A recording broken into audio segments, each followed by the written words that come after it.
Bienvenue sur ma chaîne. Si Mario Balotelli n'aime pas ses concurrents, ce n'est pas le cas de Lionel Messi. Il a été surpris après le match en Argentine. À l'approche des huitièmes de finale de la Ligue des Champions, Mario Balotelli et ses amis affrontent le Barça de Lionel Messi. Avant de continuer, prends le temps de souscrire et appuyer sur la touche de notification pour les futures vidéos. Lors du premier match, le Barça a perdu 2 buts et a marqué 0. Après le match, le courageux a rejoint l'équipe argentine pour concourir.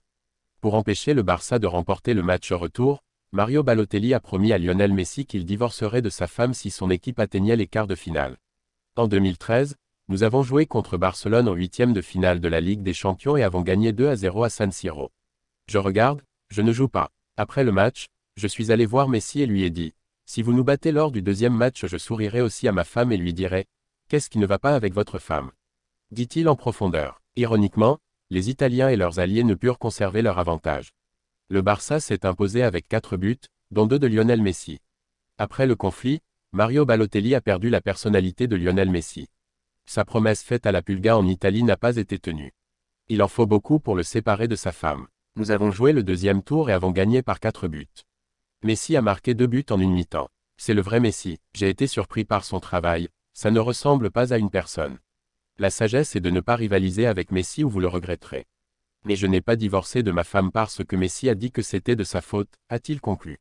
L'Argentin a remporté 3 Coupes du Monde en 3 ans, mais force est de constater que son corps commence à le trahir. Que ce soit pour bien dépasser un coéquipier ou pour arriver au bon endroit pour remplacer Jordi Alba, Lionel Messi est rapide quand il joue. Travail professionnel. Après beaucoup de mauvaises choses à l'Albiceleste, c'est la meilleure fin. Mais Messi a décidé de prolonger le luxe lorsqu'il a remporté la Copa América et la Coupe du Monde, la pression était retombée. Celui qui a remporté 3 finales consécutives en Argentine était tellement content de l'Albiceleste qu'il ne voulait pas partir. Il a connu son dernier moment de gloire, il voulait en profiter. J'aime le football et ce que je fais, a-t-il expliqué. J'aime être membre d'une équipe nationale, d'une équipe.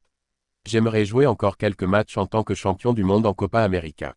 Un homme qui a été ridiculisé pour son manque de leadership, considéré comme incapable de servir son pays, entre aujourd'hui dans l'histoire comme l'un des dirigeants du football les plus titrés au monde. Il est devenu le meilleur joueur de tous les temps, remportant 45 trophées. Vous essayez de gagner à nouveau. Messi vient de fêter son 37e anniversaire, mais la prochaine Coupe du Monde est dans moins de 2 ans.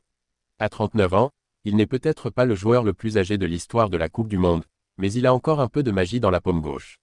Honnêtement, c'est une erreur que Messi reste jusqu'en 2026. Il a peut-être son héritage, mais pourquoi est-il dangereux de le tuer? Pourquoi vous mettriez-vous dans la position d'être aussi stupide que Cristiano Ronaldo? Bien sûr, Messi et Ronaldo ont des personnalités différentes, ce qui est vrai tout au long de leur carrière. Mais tous deux ont un désir inextinguible de réussir. Cela explique une partie de leur succès. Cependant, l'entêtement de Ronaldo était un problème pour le Portugal. Le quintuple Ballon d'Or a été aveuglé par une incroyable confiance en ses capacités lors de la Coupe du Monde au Qatar, mais apparemment personne ne lui a demandé de partir, mettant fin à un autre échec en Allemagne cet été. Roberto Martinez a une grande responsabilité dans cela car il a permis à son grand attaquant de s'exprimer de manière amusante. L'Espagnol fait passer ses propres intérêts avant ceux de l'équipe, et son manque de confiance a donné à la Seleção une fantastique chance de gagner. Ronaldo a bien chuté à l'Euro, le Portugal est resté en huitième de finale, tandis que l'équipe de France était déçue. Outre Diogo Jota et Goncalo Ramos, Bruno Fernandes et Rafael Leao étaient assis sur le banc en fin de match. Cependant, le refus de Ronaldo de révéler son travail après le Qatar, en fait, il n'a pas accepté de travail de soutien en Allemagne, a suscité des critiques et des moqueries. Merci d'avoir regardé cette vidéo et je vous prie de laisser vos commentaires.